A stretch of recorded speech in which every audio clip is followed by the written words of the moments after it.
Hello everyone, I am Jyoti Jha and welcome to NCERT the mind. तो आज हम लोग पढ़ेंगे क्लास 4 की EVS book chapter 19 Abdul in the garden का पार्ट 2। तो चलिए पढ़ना स्टार्ट करते हैं। इससे पहले मैंने आपको पार्ट 1 बताया था, तो आज मैं आपको आगे बताऊंगी। अनयूजुअल रूट्स होते हैं जिसका कि कोई यूज़ नहीं होता है। Have you swung from A banyan tree? क्या आपने किसी बनियान ट्री पे झूला झूला है? What did you hold to swing? तो आपने झूलने के लिए क्या पकड़ा है? What looks like the hanging branches are actually the roots of the tree? तो देखिए, जो होते हैं, जो आपने देखा होगा, जो हैंगिंग ब्रांचेस जो होते हैं, तो क्या वो ट्री के रूट्स होते हैं? These grow down from the branches until they reach the ground. तो ये जो होते हैं वो बिल्कुल ग्राउंड तक पहुँचे होते हैं। ये जो ग्रो होते हैं, जो ब्रांचेस, वो नीचे तक पहुँचे होते हैं, ग्राउंड तक। These roots are like pillars that provide strong support to the tree. तो ये जो होते हैं रूट्स, ये पिलर के जैसे होते हैं, जो ये प्रोवाइड करते हैं स्ट्रॉन्ग सपोर्ट ट्री को। The banyan tree also has roots under the ground just as other trees have. तो बनियान के जो ट्री होते हैं, इसके भी रूट्स अंडर तक जाते हैं, ज़मीन के नीचे तक जाते हैं, जिस तरह दूसरे पेड़ के होते हैं। ठीक है, उसके बाद देखिए फिर है कि there is a law against cutting trees. तो यहाँ पे लॉ है, जो ट्रीज़ को जो काटे जाते हैं, जो कटिंग ट्री होता है, उसके ऊपर लॉ है, उसके अगेंस्ट है। There was a tree growing close to a lamp post. तो देखिए, लैम्प पोस्ट से क्लोज, जो है लैम्प पोस्ट के नज़दीक एक ट्री था, जो ग्रो हुआ था, एक ट्री था। ठीक है। The tree was so full of leaves that the light of the bulb was blocked. जो उसमें बहुत सारे जो लीव्स थे, लीव्स के कारण लाइट, बल्ब का जो लाइट था, वो ब्लॉक्ड हो गया था। People felt that the branches of the tree needed to be trimmed. तो लोग सोचते थे कि ये जो ट्री जो है ना, उसके ब्रांचेस को कट कर देना चाहिए। Before they do this they need to take written permission from the government office. लेकिन इसे करने से पहले उन्हें गवर्नमेंट ऑफिस जाके एक रिटन परमिशन लेना होगा। ठीक है। उसके बाद देखिए, have you seen any tree which has roots growing from its branches? क्या आपने किसी ट्री को देखा है? ऐसा कोई ट्री है जिसके जो है ब्रांचेस, जो है ना, रूट्स ब्रांचेस से ग्रो होते हैं। ठीक है, तो कौन सा ट्री होगा? बनियान ट्री होगा। इस तरह से बहुत सारे ट्री होते हैं। तो आप देख पा रहे हैं, इस तरह से इसके जो ब्रांचेस से, ये रूट्स जो निकलते हैं ब्रांचेस से, तो इसमें आप झूला भी झूल सकते हैं। ठीक है, अब देखिए, लेट अस डू दिस। अब यहाँ पे करने का चीज़ है, तो get together with 3 and 4 of your friends from the list of things given, decide who will bring which thing. तो यहाँ पे अपने जो है ना 3 या 4 फ्रेंड के साथ में आपको मिलके एक लिस्ट तैयार करना है और डिसाइड करना है कि कौन कौन क्या चीज़ लाएगा। ए ट्रांसपेरेंट ग्लास टम्बलर और bottle with a wide mouth, rubber band और thread, some seeds of moong, wheat, bajra, mustard, chana और rajma and a wad of cotton wool. तो देखिए, इसमें लाना है एक transparent glass tumbler, bottle with wide mouth, ठीक है, जो बॉटल है उसका चौड़ा मुंह होना चाहिए, और रबर बैंड, थ्रेड और सम सीड्स, जैसे कुछ सीड्स लाना है, जैसे कि मूंग हो गया, वीट, बाजरा और मस्टर्ड, चना, राजमा, और एक वेड ऑफ कॉटन वूल, यानी कि एक ऊल का, कॉटन वूल का गोला लाना है। ठीक है। Each group will work with only one kind of seed. अब देखिए, हर ग्रुप जो है ना, हर एक सीड के साथ में वो वर्क करेगा। Soak few seeds 5 and 6 overnight in a bowl full of water. अब देखिए, कुछ सीड्स जो है ना, आपको 5 and 6 ओवरनाइट आपको डालना है। एक बाउल लेना है, बाउल में वाटर डाल देना है और उसमें सीड्स डाल देना है, कोई भी एक सीड्स डाल देंगे। Take the wad of cotton wool and wet it. और देखिए, जो एक कॉटन वूल का वेड लेंगे, ठीक है, और उसे गीला कर लेना है। Put it on the mouth of the tumbler. उसके बाद इसे आपको टम्बलर के माउथ पे रखना है। Tie it tight to the mouth with rubber band और थ्रेड, और इसके जो मुंह को है ना उसे रबर बैंड या थ्रेड से बांध देना है। Remove soaked seeds from water and place them on the cotton वूल, उसके बाद जो है ना रिमूव कर देना है पानी जो है ना, जो है ना सोक सीड जो है उससे पानी को हटा देना है, उसे कॉटन वूल पे रख देना है। You will have to take care that the cotton wool does not dry, तो आपको ये ध्यान रखना है कि जो कॉटन वूल है वो ड्राई नहीं होना चाहिए। Observe the changes that take place for the next 10 to 12 days, अब आपको उस जगह पे आपको चेंजेस ऑब्जर्व करना है 10 to 12 डेज तक, ठीक है। आपको देखना है कि उसमें क्या क्या चेंजिंग हो रहा है। Did you observe the seedling come out of the seeds, तो आपको देखना है कि क्या जो है ना सीड से सीडलिंग्स जो है ना वो बाहर आ चुके हैं। Draw the picture of the seedling as it looks on the 4th and the 8th days, ठीक है। तो आपको यहाँ पे सीडलिंग बनाना है जैसा कि आपने देखा कि 4th and 8th डेज में किस तरह से निकला है, तो उस तरह से आपको यहाँ पे बनाना है। तो ये आपको पिक्चर ड्रॉ करना है 4th डेज का और 8 डेज का सीडलिंग का। तो सीडलिंग हो जाता है जो आपका सीड से जो छोटे छोटे जो प्लांट निकलते हैं छोटे, वो तो आपको 4th डेज में आपको ऑब्जर्व करना है कि किस टाइप का वो प्लांट निकला और 8 डेज में किस तरह का निकला। तो आपको दोनों ही पिक्चर ड्रॉ करना है, तो ये आप कर लेंगे, ठीक है। उसके बाद देखिए राइट इन योर नोटबुक, अभी आपको अपनी नोटबुक में लिखना है कि what difference did you observe in the seeds after shocking, तो आपने क्या डिफरेंस देखा जो सीड्स जो है सोकिंग के बाद, उसके बाद आपने क्या डिफरेंस देखा, उसमें अंतर देखा compare with dry seeds and right. अब ड्राई सीड्स से आपको कंपेयर करना है और लिखना है। तो I observed that the seeds after soaking get swollen and sprouting after 2 days, while the dry seeds did not get swollen or sprout। अब देखिए इसमें क्या हुआ कि जो ऑब्जर्व किया उसमें जो सोकिंग सीड्स था तो उसमें स्प्राउट्स निकल आए, ठीक है, और जो सोकिंग जो ड्राई सीड्स थे उसमें स्प्राउट्स नहीं निकले। What do you think would happen if the cotton wool had been left dry? तो आप क्या सोचते हैं कि क्या होता है, क्या हुआ जो अगर कॉटन वूल जो है ड्राई हो गया, तो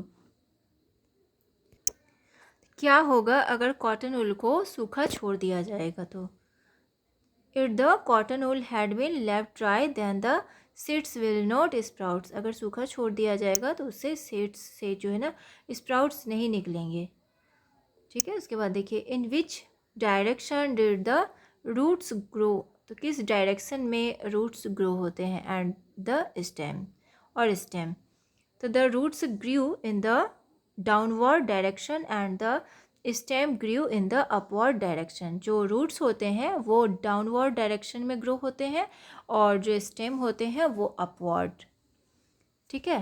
तो आप देखेंगे कि रूट्स नीचे की तरफ इस तरह से जो है रूट्स नीचे की तरफ होते हैं और जो स्टेम होते हैं वो ऊपर की तरफ होते हैं। How big did the plant grow in the cotton wool, तो कॉटन वूल में कितना बड़ा होता है प्लांट, तो the plant grew up to height of 4 cm, ठीक है, 4 सेंटीमीटर तक ग्रू होता है। Did small plants come out from all the seeds, जो क्या सारे सीड्स से स्मॉल प्लांट्स बाहर निकल आए, तो yes small plants did come out from all the seeds, सारे सीड्स से स्मॉल प्लांट्स बाहर निकल आए, ठीक है। उसके बाद देखिए फिर है कि what is the colour of the roots, तो रूट्स का कलर क्या होता है, तो the colour of the roots is of white, ठीक है, वाइट है।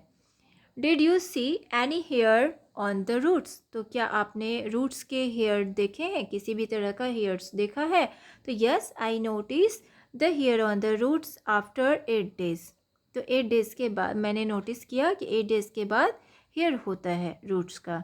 Try and pull out one little plant from the cotton wool, were you able to pull it out, Y,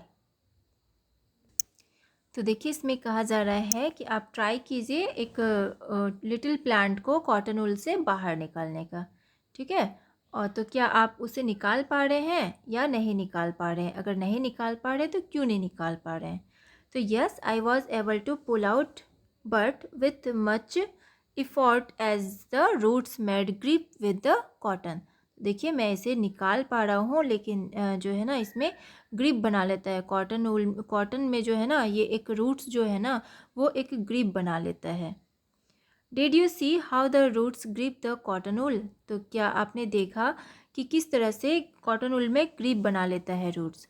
do you think that the roots hold the soil in the same way? तो क्या जो roots होते हैं वो soil को same way में, same तरीके से जो है ना पकड़े रहते हैं? Also look at the plants ground by your friends. तो आप अपने फ्रेंड्स के प्लांट्स को देखिए, तो क्या वो भी इसी तरह से ग्रो हो रहे हैं? तो लिखेंगे कि yes I did see how the roots grip the cotton wool. तो हाँ, मैंने देखा कि किस तरह से कॉटन वूल में रूट्स जो है वो ग्रिप बनाए हुए हैं। Yes I think roots hold the soil in the same manners. जो रूट्स होते हैं वो सेम मैनर्स से सॉइल को पकड़े रहते हैं। Also the roots of the plants ground by my friends also made grip with the cotton wools. तो इसी तरह से मेरे जो फ्रेंड है उसके भी प्लांट्स इसी तरह से ग्रिप बनाए हुए हैं कॉटन वूल में, ठीक है। उसके बाद है do you know desert oak is a tree that is found in Australia. तो देखिए डेजर्ट ओक एक ट्री है जो कि ऑस्ट्रेलिया में पाया जाता है। It grows almost as tall as your classroom wall. तो ये देखिए ना, ऑलमोस्ट ये जो होता है ना ये ग्रो होता है, जो आपका क्लासरूम वॉल है उतना टॉल होता है ये। It has very few leaves. इसके बहुत ही कम लीव्स होते हैं। Guess how deep its root go down. तो आपको गैस करना है कि इसके जो रूट्स हैं वो कितना नीचे तक, कितना डीप जाएंगे। Imagine the length of about 30 such trees laid down in a line end to end, one after another. That is how long the roots of this tree can be. तो long जो ये जो roots हैं वो कितने लंबे होंगे, कितने लंबे हो सकते हैं इस ट्री के? These roots go deep into the ground till they reach water. तो ये जो ग्राउंड में जाएंगे तो इसे किस तरह से वाटर पहुँचेगा वहाँ तक? This water is stored in the tree trunk. इसका जो होता है ना वाटर वो ट्री ट्रंक में स्टोर होता है। Local people knew about this. Local people जो हैं वहाँ के जो लोग होते हैं वो जानते हैं इसे। When there was no water in the desert the local people use to put a thin pipe into the trunk of the tree to drink this water. तो देखिए वहाँ के जो लोग होते हैं वो जानते हैं कि इसे जो है ना पानी की ज़रूरत नहीं पड़ती है, लेकिन लोकल पीपल जो होते हैं वहाँ के तो वो एक थिन पाइप उसके ट्रंक में लगा देते हैं जिससे कि उसे पानी मिलता रहे, ठीक है। अब देखिए what grows. Arif and Rupali did the above activities. अब देखिए आरिफ और रूपाली जो है ये सारे एक्टिविटी करते हैं, ठीक है। दे saw द सीडलिंग्स ग्रो। वो देखते हैं ये सारे सीडलिंग्स ग्रो जो होते हैं ये सारे देखते हैं। When asked what are the things that grow. तो क्या सारे चीज़ जो है वो ग्रो हुए हैं? They had very different ideas about things that grow. तो वो सारे के उन लोगों के पास बहुत सारा आइडिया होता है कि ये किस तरह से ग्रो होते हैं। ग्रो होने के बारे में, इसके बारे में बहुत सारा आइडिया आता है उन्हें। Arif made a list of the following. तो वो जो है ना आरिफ वो एक लिस्ट बनाता है। लीव्स, ठीक है, leaves, Munna, bird, puppy, nails, fish, ठीक है। तो ये सारे का। उसके बाद Rupali list had moon, tree, eye hair, watermelon, mosquito, grow. तो ये सारे का। What do you think? Which of these things listed by Arif and Rupali grow? तो देखिए इसमें कहा जा रहा है कि तुम क्या सोचते हो, जो ये सारी जो चीज़ का जो लिस्ट बनाया है इन लोगों ने, आरिफ और रूपाली ने, तो इनमें से कौन कौन से चीज़ ग्रो होते हैं? तो लिखेंगे आंसर कि all the things listed by Arif and Rupali will grow. तो ये सारे चीज़ ही ग्रो होते हैं। तो देखिए रूपाली ने moon, tree, eye, hair, watermelon, मॉस्क्वाइटो, crow ये सारे का लिस्ट बनाया था। तो ये सारे ग्रो होते हैं। उसके बाद देखिए आरिफ ने बनाया था लीव्स, मुन्ना, उसके बाद बर्ड, पपी, नेल्स, फिश। तो ये सारे भी ग्रो होते हैं। ठीक है। अब उसके बाद है कि why don't you make your own list of things that grow. अब देखिए आपको भी एक लिस्ट बनाना चाहिए कि कौन कौन से चीज़ जो है ग्रो होते हैं। ठीक है। तो आप भी बना सकते हैं। Your list can include the names of things that are in Arif's and Rupali's list. तो आपका जो है ना इस तरह से आप बना सकते हैं, इंक्लूड कर सकते हैं नेम्स। ठीक है। जैसे कि हो गया आप cats, dogs, rats, plants, lizards, hair, nails etcetera और ग्रो। तो ये सारे चीज़ ग्रो होते हैं। तो इस तरह से आप लिस्ट बना सकते हैं। और भी आप लिस्ट बना सकते हैं। Think about your self. अपने बारे में सोचिए। In what veg have you changed over a period of time. तो देखिए किस तरह से जो है ना चेंज होता है पीरियड ऑफ टाइम। टाइम जो है ना किस तरह से चेंज होता है, अपने बारे में सोचिए। Have you ground in any way. तो क्या आप किसी तरीके से आप जो है सोच सकते हैं ग्राउंड किस तरह से ग्रो होता है। For example, has your height increased. तो आपका हाइट जो है वो किस तरह से इंक्रीज्ड होता है। How much taller have you ground in the last 1 year. तो आप लास्ट 1 ईयर में कितना टॉलर हुए, कितने लंबे हुए। तो yes my height has increased by 5 cm in the last 1 year. तो 5 cm लास्ट 1 ईयर में मेरा हाइट 5 cm बढ़ा है, इंक्रीज़ हुआ है। ठीक है। Imagine that you had never cut your nails. Imagine कीजिए कि अगर आप अपना नेल्स नहीं काटते हैं। Draw a picture of your fingers in the notebook to show how they would have looked. तो देखिए एक पिक्चर बनाना है अपने नोटबुक में कि अगर आप अपने नेल्स नहीं काटते हैं तो वो किस तरह से दिखेंगे। ठीक है, कैसे लगेंगे वो। What other part of your body keeps growing. तो और भी दूसरे पार्ट्स जैसे आपके बॉडी के हैं तो वो क्या सब हैं जो ग्रो होते हैं। Some people cut it regularly. तो कुछ पीपल जो है इसे रेगुलरली कट करते हैं। तो जैसे कि हेयर है। ठीक है। तो हेयर को रेगुलरली कट किया जाता है। नेल्स है रेगुलरली कट किया जाता है। तो ये ग्रो होते हैं। ठीक है। तो ये चैप्टर आपका कंप्लीट हो चुका है। तो आपको कैसा लगा पढ़ के मुझे ज़रूर बताइए। और अच्छा लगा हो आपको मेरा पढ़ाना तो मेरे चैनल को लाइक सब्सक्राइब कीजिए ताकि मेरे सारे वीडियोस आप तक पहुंचती रहे। और आपको जहां कहीं भी समझने में परेशानी हो रही हो तो आप मुझसे कमेंट के द्वारा भी पूछ सकते हैं। तो चलिए मिलते हैं अब हम नेक्स्ट वीडियो में। तब तक के लिए bye, take care, thanks to watch my video.